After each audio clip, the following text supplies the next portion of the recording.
I'm Ron Dipfig, retired after 43 years in the parish. Retired for, what, 7 months, 8 months? Okay. I'm Betsy Anderson. I retired February 2nd from ministry at St. Matthew's in Pacific Palisades. I've only been retired for 3 months, so I'm on a sabbatical, self-imposed sabbatical.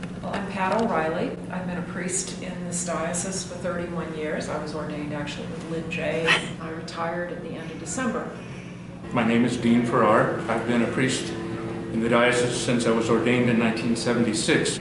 I retired about 7 years ago, and I'm now serving at St. Luke's in Long Beach. I am Beverly What are you Factor. doing? I'm a retired Episcopal priest, and I am still working. For me, it was an action that I took that someone objected to, as in a bishop. Another diocese. Another diocese, yes, not this diocese. And so the retirement happened and was unplanned on my part. What work are you doing now, Bev? I am doing chaplaincy at the old Scripps Kensington to what I call the Episcopal diaspora. What do I miss? I miss the life of the community. I miss being a part of an ongoing pilgrimage, in particular, through the church here and through all of the ups and downs and truth of trying to be a faithful pilgrim. That's what I miss the most. Being who I was, to not having the kind of markers to let me know who I am. The hardest thing has been my health, so that was a surprise. I think just that I had a lot of energy yet. I was ordained when I was 52. I went to seminary at age 50. So this was something that was a new career for me, and it was something that I very much felt called to, as we all do, and I just wasn't ready to quit. Was there any real downside for you? Doesn't sound like there was. Not really, No. I kind of knew intellectually that there would be a kind of a time of grief or mourning involved in not having my identity as rector. I have to say I was somewhat prepared by one of the other clergy, retired clergy, who said, you're going to think that you're immediately going to be hired into another job. He's clergy, his wife is not, and for both of them, their expectations were not realized. And so that was very helpful for me, because I think I would have gone into this thinking, oh well, now I'm going to be an interim minister, and now I'm going to be busy every Sunday working with people and have a part-time job here. I just remember coming to a clergy convention or a clergy conference, and the retired clergy all brought their lunch, and I thought, oh, I'm in the time to bring your own lunch rather than pay for the $25 meal category now. So anyways, it's I think it's also a bit challenging having the free time and not being able to just go shopping and buy everything I always wanted, or so it's great. I think the other thing that's difficult is my sense of identity.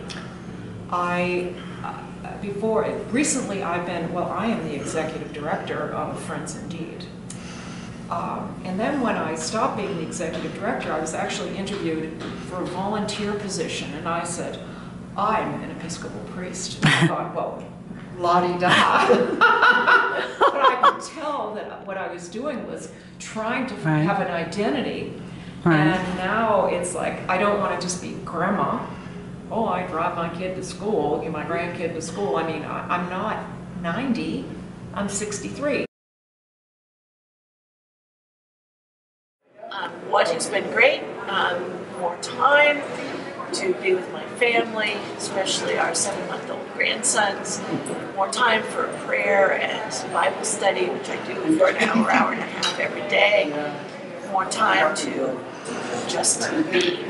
I love being retired, and how much I realize there still is yet to do and be and grow. And I'm very excited about that. To be able to read as much as I want to read and to explore. I feel like I'm back in college where I can just lie out in the sun in the middle of the day, and I don't have huge responsibilities. And I think for so many years I've always had something I've had to worry about, but now I really don't. So that's been delicious. Nice. It will get old, but for right now it's marvelous. I said, I want to go 1 full year without doing anything as a priest. I said, I want to relearn how to worship in the congregation, how to be a layperson, which I love being. And he let me do that. He had no choice. And after a year, he said, are you ready? And I said, yes, I am. And so I've been on the regular schedule ever since, and having the time of my life. I feel every bit as much a priest now as I ever have. I have my weeks when I get overcommitted, and that's just part of being a priest, I guess. I also learned how to be, during that year of sabbatical from being a priest and learning how to be a layperson again, I got involved in some volunteer ministries within the congregation with people who did not even know that I was a priest. And it was, so now I actually have friends for the first time in 35 years that I don't even suspect like me because I'm their priest. We just do things together. We have a homeless shower program and feeding program. I work with that, and we have things in common just by doing common ministries. And it's no ulterior motive at all. So anyway, I'm having the time of my life and enjoying what I'm doing. I always say, sincerely, that people say to me, how are you liking retirement? I said, I love it. I recommend it to all my friends.